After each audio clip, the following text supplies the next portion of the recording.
topic of. On the topic of. On the topic of. On the topic of. On the topic of. On the topic of. Self. Self. Self. Self.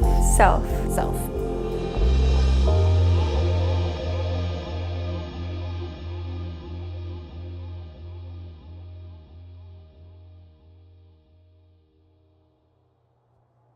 So my favorite physical feature are actually my eyes. My eyes? Definitely my eyes. And I think the reason for that is that they're very expressive, and they also remind me of my mom because I got them from my mom. I just love them. I love the shape of them, the color. They're always changing, kind of like me. I love watching, I love looking around, and I love seeing the beauty in everything. And also because I like the way my eyes look. They're like green with blue, and they're quite big, so yeah.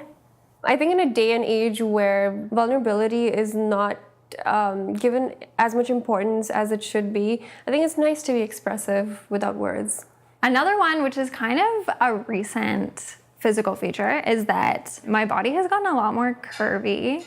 So I'm not like this stick-thin girl anymore. Just the shape of my body, like the fact that I'm a pear shape, I've learned to come to terms with how my body is shaped naturally and embrace it. It's very exciting and I feel very sexy. So I guess just my entire body. That's the other one.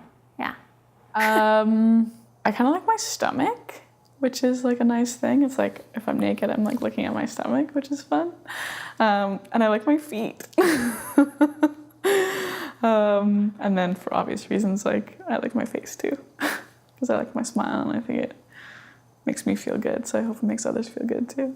I really like my hair. I love my hair.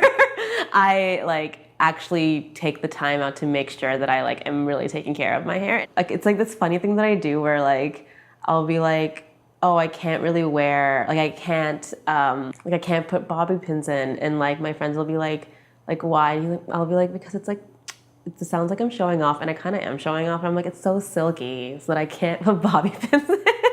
And they're like, you're such a bitch. I really like my shoulders. Like I don't show them off enough, but I really like my shoulders. I love my butt because people made me feel really uncomfortable about it because it was bigger. It's kind of disproportionate to my body, apparently. My mom would make fun of it, even though she has a flat bum. Anyways, long story short, it took me a while to love my butt, and now I love it because maybe in a weird, twisted way, it's on trend. But even before it was on trend, I was like, my butt is cute, and people wish they had my butt. So I'm keeping it, it's mine, I love it. My favorite physical feature would be my lips. I also really like my cheekbones or my cheeks. One and the same. I mean, I think they're aesthetically pleasing. There's lots of things that I like about myself, and I think a lot of those things I had to grow to love. I think there's a lot of things that I just didn't think I should like because I didn't like see them in the media, or like I was told by other people that I shouldn't like them.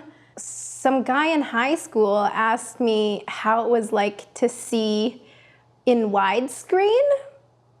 I realized that just because someone doesn't find it pleasing doesn't mean you can't find it pleasing for yourself. Yeah.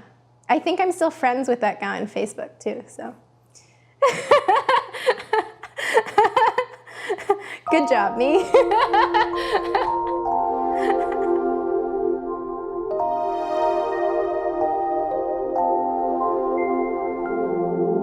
First of all, I think I'm replaceable. It's true.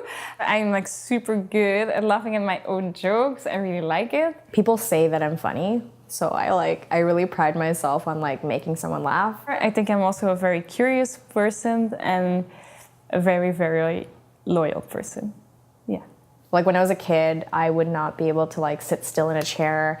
I would like do my very best to like get a laugh out of someone, and if someone laughed, I felt like I accomplished something. Like that was like money to me, or like gold to me. I really used to be really embarrassed by how big my laugh would be, and now I'm like, I love it. I love that it's like something distinct about me that makes me me. I think that people can hear my laugh sometimes, and they know that I'm laughing. And like they'll be like, oh, I could hear you from like the other room, and I was like, good. I find that often the funniest people that I've met in my life have been through some hard trauma. Like, it comes from a deep place, and that's why humor, I think a lot of us gravitate towards humor. I think that's why I gravitated towards humor. There's that, and I think there's also a part of me that's like very spiritual and very deep and like, you know, like spiritual. Did I say that already? Yeah, I did. I think the quality that makes me irreplaceable is in the way that I love to everyone in my life, to my parents, to my friends, to my grandparents, to everyone. And I think that's what translates into my giving nature. If I may say so myself, I think that's not very easy to find in today's day and age. I think to find someone who's very giving and loving and loyal in everything that they do for someone is pretty awesome. That's something I'm very proud of. I think I'm really intuitive. So when it comes to people, I think I can really like tap in to how someone feels without them really explicitly knowing me that well, and kind of understand people on a deeper level, especially if I don't know them right away, or knowing explicitly how they feel themselves. So I think that's a unique quality that I really have, and I like that.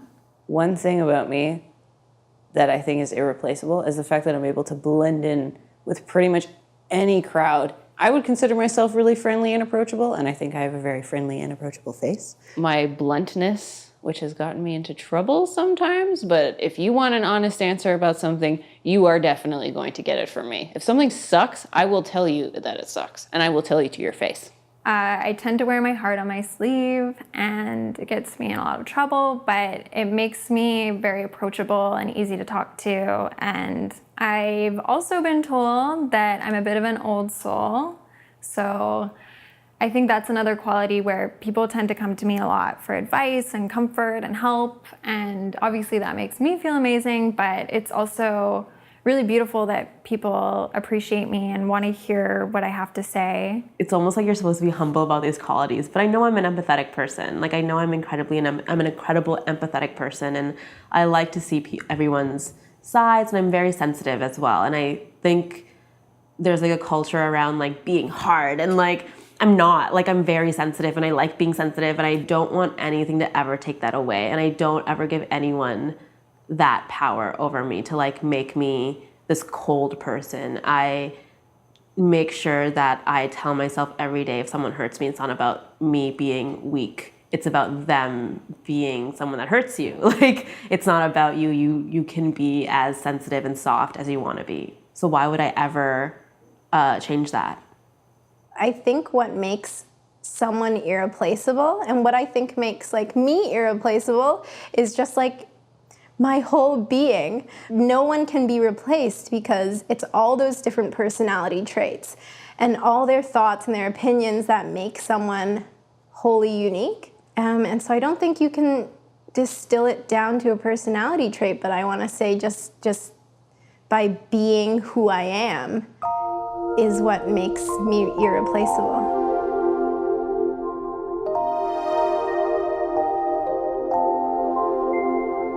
I think when it comes to self-love, it's a really hard thing to describe, but for me, I wish I told myself when I was younger just to trust my gut feeling and just go with it, no matter if it hurts somebody or if it doesn't necessarily feel right to others.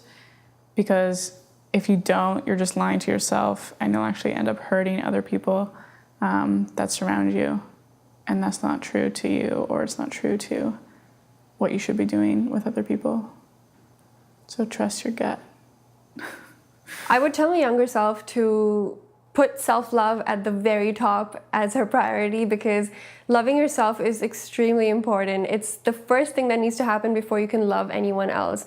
It's okay to daydream about your Prince Charming and wait for him and think about your soulmate and think about how amazing your love life will be in the future. But before any of that even happens, you need to love yourself first. You need to envision yourself in the way that is powerful, that is inspirational, that is extremely giving to people, that is extremely loving to people. I think there's nothing more powerful than seeing someone who fearlessly loves themselves. So accept the way you are and be proud of who you are. I think it's not bad to sometimes question yourself, because that's also how you grow. And yeah, love yourself, love the world, and love whatever you want to love. Embrace the yuck. Because after the yuck, happy things happen. You may think that you're gonna get stuck in that yucky spot forever, but it will pass. Everything passes, and eventually you'll find your peace. So just embrace it, deal with it healthily, deal with it, and then move on. I would tell my younger self on the importance of self-love to not compare yourself and know that there's different definitions of beauty, and it may not always be what society is telling you or what you see around you, but that doesn't make it any less beautiful, and that doesn't make it any less worthy. She needs to learn how to express herself and not be afraid of letting her emotions out there and speaking her mind and giving people opinions and ideas and thoughts. And it's okay to feel that way and to let everything that's inside you out. I think it's a very healthy thing, and it's really important with self-love. I wish someone was there to guide me and be like, this is like the number one thing you need in life, and do that. Self-love, do that thing. No one told me that. So I think I would tell my younger self, you only got this one life, you know? This one big, wild, crazy life. So everything that you're afraid of is just in here. And you have the key to unlock that. Only you have the key. So if I could just go back and be like, here's the key, take it, open that, and let it go, you know? I wish I could do that. That's one thing for sure. It's not this like achievement or this goal, but this like ongoing process of like caring for yourself and loving yourself. And some days you're just gonna hate yourself, and some days you're gonna really admire yourself and think you're amazing. And that's all both those days are okay, and they're a part of self-love. And I think loving yourself isn't just like a term you could just throw around. It takes so much time. It takes so much effort to like really put in the work to like actually like yourself, even to look in the mirror and be like, I like myself today. That takes so much time and effort. It's not like a thing that you can just like switch on.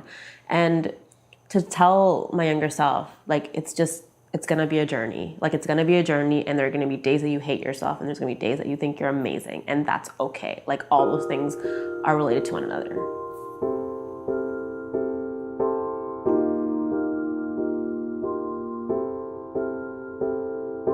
On the topic of self, smile more.